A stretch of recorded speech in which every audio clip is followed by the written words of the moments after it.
Hey there, this is your teacher, Mr. H, and you're watching History in a Hoodie.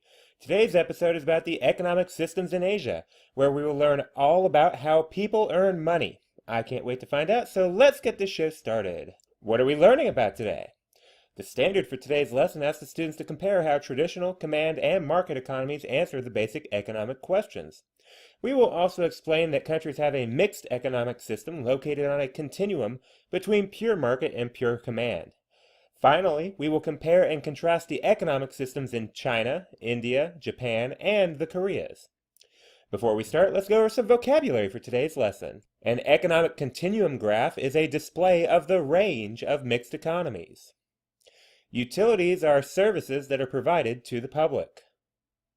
For the third and final time this year, you should already understand the three basic economic systems and how they are represented on a continuum. So we will briefly review these topics before exploring how they appear in Asian countries. The three basic economic systems are market, command, and traditional. Traditional economies are never used for whole countries. Too old school for modern economies. Market and command are the systems that matter. A market economy is one where businesses and consumers make the decisions about what to buy and sell.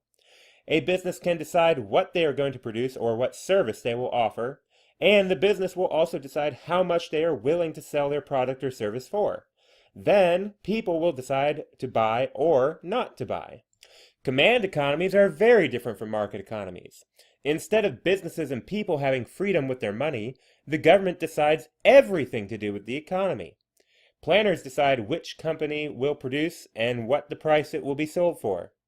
People are told what they can and cannot purchase. In the end, not a ton of choice for everyday citizens in a true command economy. But there is no such thing as a country that is truly command or truly market. Every country in the world has some qualities of market and some qualities of command, which means every country in the world is actually a mixed economy.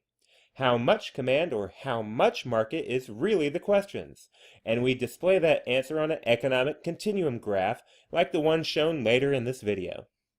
Countries closer to the market side will have a mostly free economy with just some government intervention in certain areas of the economy. For example, a country may allow most businesses to do what they want, but utilities like water, electric, and sewage are run by the government to make sure every person gets clean and safe access to water and power. On the other hand, some countries are closer to the command side and have a mostly controlled economy with just some business freedoms. This usually means that people in the country are still under government control, but some businesses are allowed to participate in international trade under supervision by government officials. So what? What do economic systems look like in Asian countries? India is developing into an open market economy, but its status is mixed with elements of a formerly command system remaining. The country began installing free market plans in the 1980s, including removing rules on industries, allowing citizens to run industries once ran by the government, and opening up foreign trade. These all increased growth. The country still has some room to grow by eliminating corruption, growing infrastructure like roads and utility systems, and overcoming poor financial planning in the past.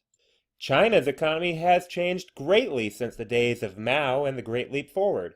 Home to over a quarter of the world's population, the country now benefits from engaging in the global economy.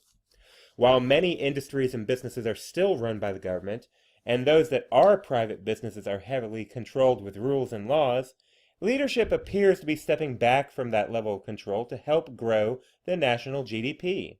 Japan is among the freest economies in the world. This country has benefited greatly from a stable government and a well-maintained rule of law to protect and strengthen its economic freedom. The government has taken great measures in the years following World War II, and even more recently to reform the economy to keep growth high. Japan was highly interested in developing the Trans-Pacific Partnership, a free trade agreement with the U.S. and Asian countries, but was disappointed when the U.S. backed out of the deal. South Korea, like Japan, has seen extreme economic growth in the past 70 years, thanks to its highly free economy. The government has recently enacted plans to help out consumers by shrinking debt, raising taxes on corporations and the extremely wealthy, and by increasing the minimum wage nationally. North Korea couldn't be further away from the success that their neighbors to the south have experienced. They rank as one of, if not the most economically repressed nation in the world. The closest example to a purely command system, this nation only survives due to foreign aid and financial support. A mostly agricultural country, their problems have only gotten bigger with recent famines, poor soil quality, and not enough farmable land in the first place to feed their population. Wow, so learning about Asian economic systems is really important for us to understand. I'm glad we learned it today. Are you ready for some review questions?